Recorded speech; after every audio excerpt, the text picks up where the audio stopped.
Hingalganj Ranibala girls high স্কুলের পাশে অনুষ্ঠিত হল 15 ফুটের কালী পূজা। উদ্বোধন করলেন বসিরহাট সাংগঠনিক জেলা সভাপতি তুলসী দাস। 34 বছরের বাম শাসনের পর তৃণমূল কংগ্রেসের 15 বছরের শাসনকালে মানুষ তাদের দুর্নীতিতে অতিষ্ঠ হয়ে উঠেছিল। তাই এলাকার মানুষ মানত করেছিলেন হিঙ্গলগঞ্জ বিধানসভায় বিজেপি ক্ষমতায় এলে কালী পূজার আয়োজন করা হবে। সেই মান্ত অনুযায়ী উত্তর 24 পরগনার হিঙ্গলগঞ্জের রানীবালা গার্লস হাই স্কুলের পাশে হিন্দু সনাতনী সংস্কৃতি মেনে অনুষ্ঠিত হল 15 ফুটের কালী মায়ের মূর্তি পূজা। 14 জন ব্রাহ্মণের উপস্থিতিতে হোমযজ্ঞের মধ্য দিয়ে সম্পন্ন হয় এই পূজা। ব্রাহ্মণ মৃত্যুঞ্জয় মুখোপাধ্যায় জানিয়েছেন, এখানে মা দ্বাদশ হাতে আবির্ভূত হয়েছেন এবং গ্রামের মঙ্গলার্থে মহামৃত্যুঞ্জয় যজ্ঞের আয়োজন করা হয়েছে। ফিতে কেটে পূজা মণ্ডপের দ্বার উদ্বোধন করেন বসিরহাট সাংগঠনিক জেলা সভাপতি তুলসী দাস। এছাড়াও সারা রাত ধরে ভক্তবৃন্দের জন্য অন্নভোগের ব্যবস্থাও করা হয়। হিঙ্গলগঞ্জ থেকে প্রতিনিধি প্রদীপ সরকার। দেখুন, মায়ের দ্বার উদ্ঘাটন হলো। এই পুজোটা মূলত এখানকার যারা ভারতীয় জনতা পার্টির কর্মীবৃন্দ ছিলেন, তারা মায়ের কাছে প্রার্থনা করেছিলেন পশ্চিমবঙ্গ যাতে রাহুমুক্ত হয়। আমরা দেখেছি, আমরা যখনই বারে যখনই বিপদে পড়ি না কেন, আমাদের একমাত্র ভরসা মা। কারণ মায়ের এক হাতে খড়গ রয়েছে, আর এক হাতে দেখেছেন কাটা মুন্ডু, যে মুন্ডুটা কিন্তু এক দানবের সম্বন্ধে।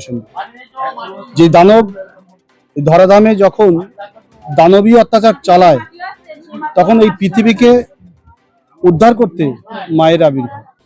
আমি পৌরাণিক কাহিনীতে বিস্তারিত যাচ্ছে না, শুধু এটাই জানি, দানবীয় অত্যাচার যখন বেড়ে যায়, তখন মা এসে সেই দানবদের দমন করে পৃথিবীকে রাহুমুক্ত করেন, পৃথিবীকে অত্যাচারিতদেরকে দূর করেন, পৃথিবীতে শান্তি বজায় রাখেন। বিগত দিনগুলোতে পশ্চিমবঙ্গে যে সরকারটা চলেছিল, তৃণমূল নামক সরকারটা, দানবীয় অত্যাচার আমরা দেখেছি গ্রামে গঞ্জে মায়েদের উপরে, সমস্ত মানুষের উপরে। এই সমস্ত মানুষ হাহাকার করছিল, এই দানবের হাত থেকে আমরা কবে রক্ষা পাবো। আমাদের এখানকার বিজেপির কার্যকর্তারা তাই মায়ের কাছে প্রার্থনা করেছিলেন, হে মা, এই দানবের হাত থেকে আমাদের রক্ষা করুন। আপনারা দেখেছেন গত নির্বাচনে দানবীয় শক্তির পরাজয় হয়েছে, মা আমাদেরকে আশীর্বাদ করেছেন। তাই আমরা আমাদের কথা মতো মায়ের শ্রী চরণতলে পুষ্পাঞ্জলির আয়োজন করেছি। এটুকুই মাত্র। দানবীয় শক্তি পরাভূত, এখন শান্তি বিরাজ করছে। এখানে আমাদের পূর্ব স্বীকৃত মনস্কামনা পূরণের জন্য হিঙ্গলগঞ্জবাসীর তাদের সার্বিক উন্নয়ন, আরোগ্য লাভ এবং সকলের মঙ্গল কামনার জন্য এখানে আজকে বিশেষ পুজোর আয়োজন করা হয়েছে। এখানে আমাদের মা এসেছেন দ্বাদশ হাতের, তার সঙ্গে আমরা একটা মহামৃত্যুঞ্জয় যজ্ঞের আয়োজন করেছি।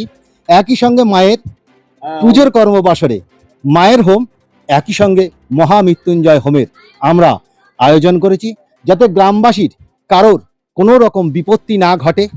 ভগবান শিবশঙ্কর স্বয়ং মা কাল, মহাকালের আর একটাই রূপ, সেই মা কালীর উদ্দেশ্যে পুজো করে আজকে যাতে সবাই সুস্থ জীবনযাপন করতে পারেন, তার উদ্দেশ্যে আজকে আমাদের এই পুজো।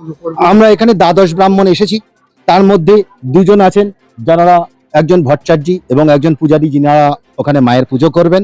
এবং আমরা বাদবাকি যারা ব্রাহ্মণরা আছি, তারা প্রত্যেকে মিলে গ্রামবাসীর মঙ্গল কার্যের জন্য আমরা এখানে বসে হোম করব।